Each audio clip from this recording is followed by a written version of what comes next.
News right now at 6:30, the historic race to the White House ends in victory for Donald Trump. Trump declaring the win overnight to supporters in West Palm Beach. We've achieved the most incredible political thing. Look what happened. Is this crazy?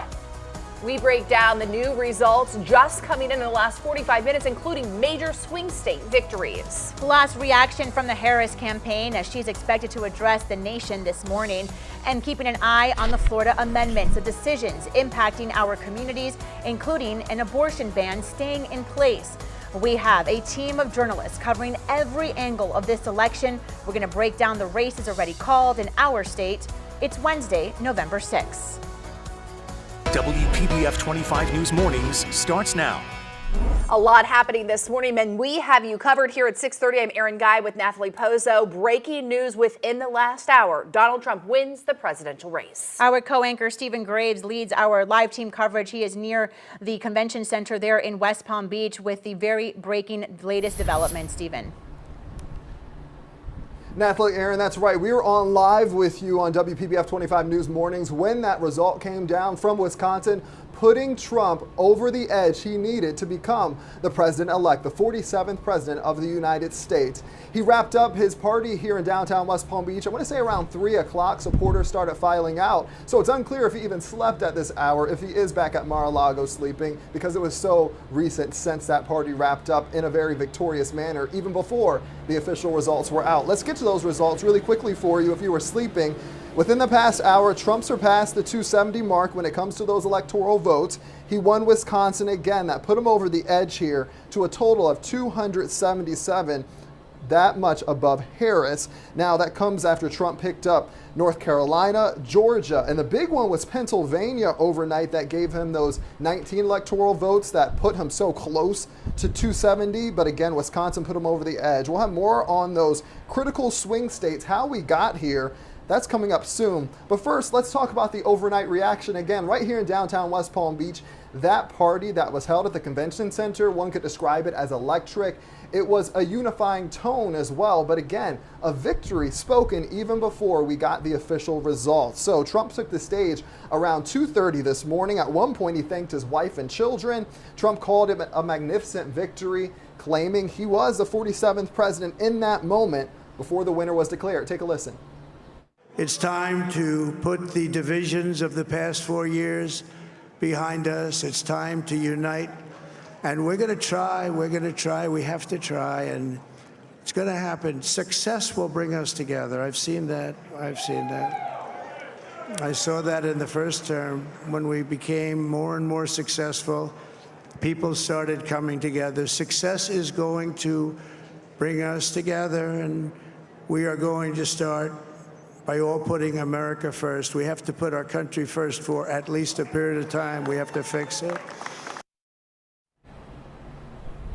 So Senator J.D. Vance also took the stage in West Palm Beach, speaking next to his wife. Meanwhile, Vice President Kamala Harris did not speak last night. Her campaign chair, Cedric Richmond, spoke to the audience that was gathered there, the election night party at Howard University, ending the night early.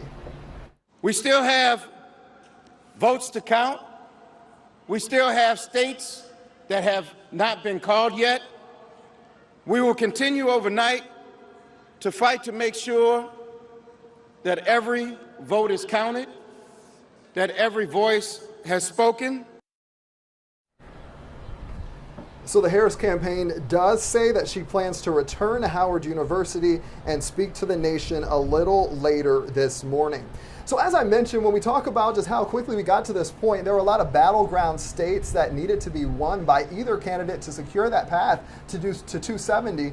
And as you see, Trump secured those critical states to get to that point. So let's bring in our Taylor Hernandez right now to really talk about what we saw with this. We've been mentioning throughout the morning how Pennsylvania, it didn't put him over the top, but it was really critical in getting him close to that 270. It was really the first indicator, right, of what was to come. There are still 3 battleground states that haven't been called. Of course, the former president, now president-elect, secured Wisconsin, which was enough to put him over the edge. But he also secured North Carolina, Georgia, as well as Pennsylvania. And I want to key in here on Pennsylvania because it was such a pivotal win overnight. The former president's cut Kamala Harris's lead in Pennsylvania's urban areas. That's really where she needed to get a decisive victory to secure Pennsylvania.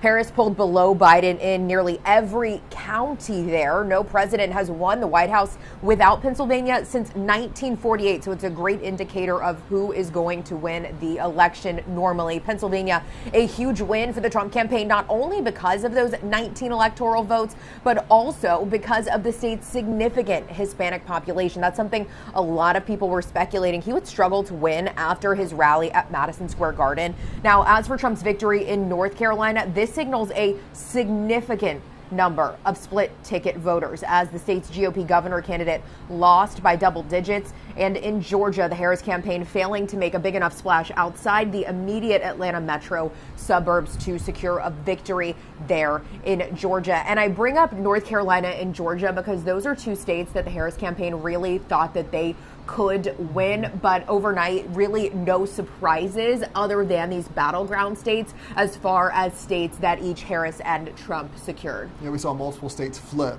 Georgia and now Wisconsin. Taylor, thank you for that breakdown. Again, getting here sooner than what a lot of experts thought. We thought maybe it would be later in the week, but again, Donald Trump been declared the president-elect. We're going to keep up with any results that come in. Again, it's looking like Michigan might be the next state to declare that win for Trump. We're going to look into that and make sure we bring it to you on air as soon as that happens. If you're looking for any more numbers, we have them online right now on WPBF.com. Our team coverage continues with Nathalie and Aaron. I'll send it back to you all in the studio. Yeah, I want to talk a little bit, Stephen, thank you, about the control of Congress. So the first time in 4 years, Republicans have won control of the U.S. Senate. So as of right now, there are 52 Republicans after flipping 2 seats red, that number increasing within the last 15 minutes. 42 Democrats securing their seats. 6 seats are still in play. Several House seats are still up for grabs, but Republicans are leading with 198. There are 180 Democrats now in the House. Those numbers are also increasing within the past few minutes.